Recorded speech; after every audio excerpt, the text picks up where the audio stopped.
Hey guys, thanks for tuning in. My name is Sam and this is me trying. Today I'm going to do an unboxing video of a new lens that I just got. I picked up the Sony 40mm. It's the SEL40. It's a 2.5 G lens. I'm really excited about this one. So I just recently got the Sony A7C, and I know what you're thinking. This is a little bit old, but listen, I'm not a professional photographer. I am not making money off my photos yet, and I would like to get there in the future, but right now I'm just trying to get better at my craft and trying to have a little bit of fun with it. So I did get this Sony A7C used for about $1,200, and then I got a Sigma 28 to 70 millimeter zoom lens, which I really like a lot. This is honestly a really great lens. It's a contemporary, so it's a little bit lighter and it's not going to be quite as sharp as the art lens, but it's still really, really solid lens. Where I have a little bit of trouble is that as a daily driver, when they're both set up, it ends up being a little bit bulky, because by the time that I get, both of them loaded up together, it kind of defeats the purpose of, having that compact body style, the A7C.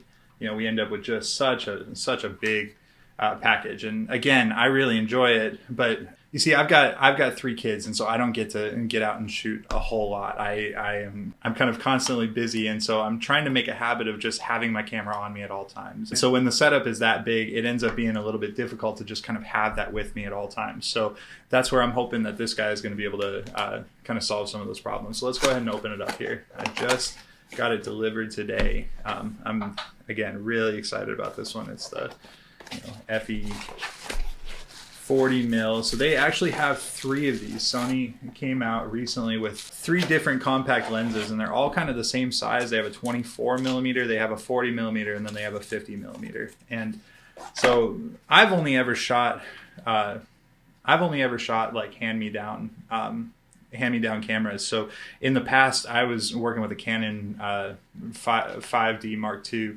and honestly, it was incredible, but it also came out in 2008. So that's where getting this A7C was a huge upgrade for me. But while I was shooting with that 5D Mark II, I was using the 50mm the whole time. That said, when I was looking at the 24 versus the 40 versus the 50, the 24 was really appealing to me as well, and I still might get it at some point, but it feels just a little bit wide for kind of my daily driver, everyday messing around with it lens. So that's where I think I'm gonna go with the 40mm and see how it goes. So we got just the box here, and then just a lot of paperwork inside. And honestly, it's a pretty simple unboxing from that standpoint, because right here we've already got the lens. It's pretty straightforward. There's nothing else in there. We have, you got a rear cover here with the beautiful Sony logo on it, upside down. Let me get that for you. There you go. You got the Sony logo, and then obviously, your basic rear lens cap. What am I telling you about the Sony logo?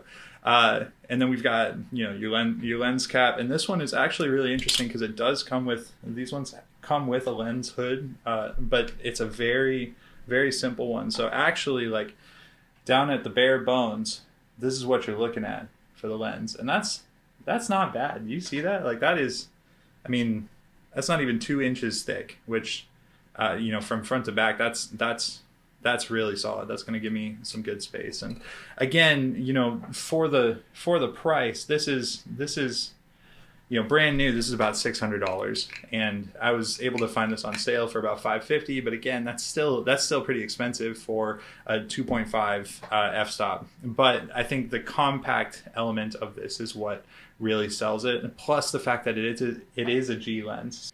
So this is a Sony G lens, and I haven't had a chance to experience it, but from everything that I've heard online, the Sony G lenses are ultra crisp, ultra clear, and laser fast with autofocus. So I'm super excited to mess around with that. It also has a custom button on here as well. So on the A7C, I can actually program that in to be able to do different operations, like holding focus or different things that I might want to go for. I could also use it to switch between autofocus and manual focus, but we also have that switch here on the lens. So if I wanted to just flip the switch on the lens, I can switch it to manual focus, switch it back to autofocus. Now, one thing that I really like about this as well is it has an aperture ring.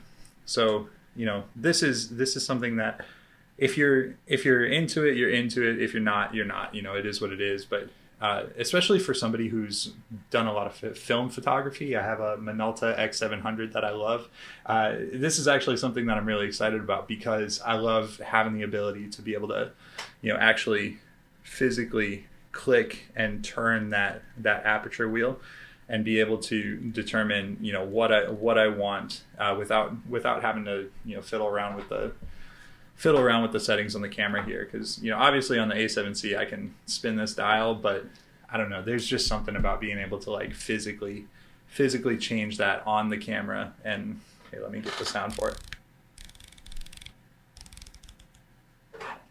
I don't know, you know what it is. I mean, film photographers really know what I'm talking about when I say that, like, the feel of your equipment, it matters.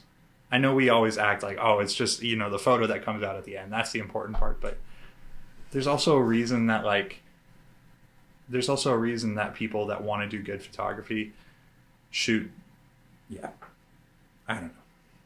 I was going to rip on Nikon because Nikon, I feel like, has some kind of ugly digital cameras. But, I mean, honestly, like, I don't know. The feel of your equipment matters. That's all I'm trying to say.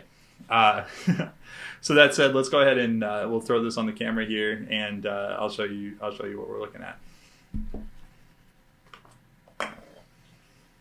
So again, just popping off the body cover, popping off the rear cap, slip it in there, and here we go. So look at that.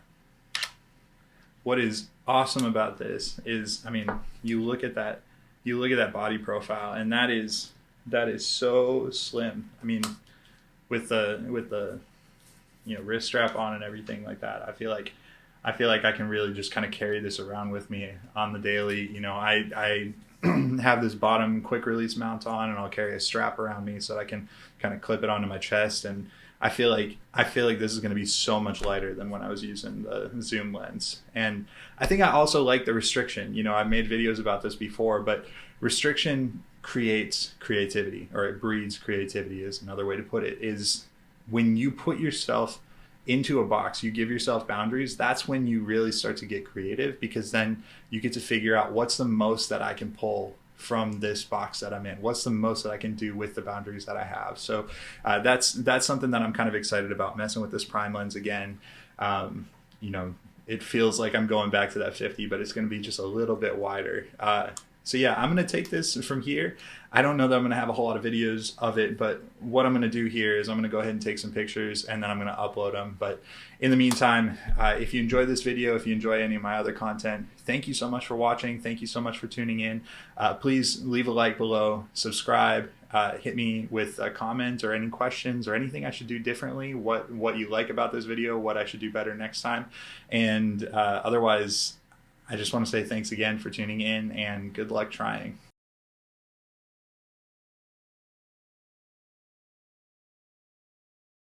So much to carry around on a regular basis. So something that I wanted to do was come up with an opportunity, so I wanted to come up with a solution that didn't involve having quite so much on me at all times. And that's where this guy comes in. So my hope is that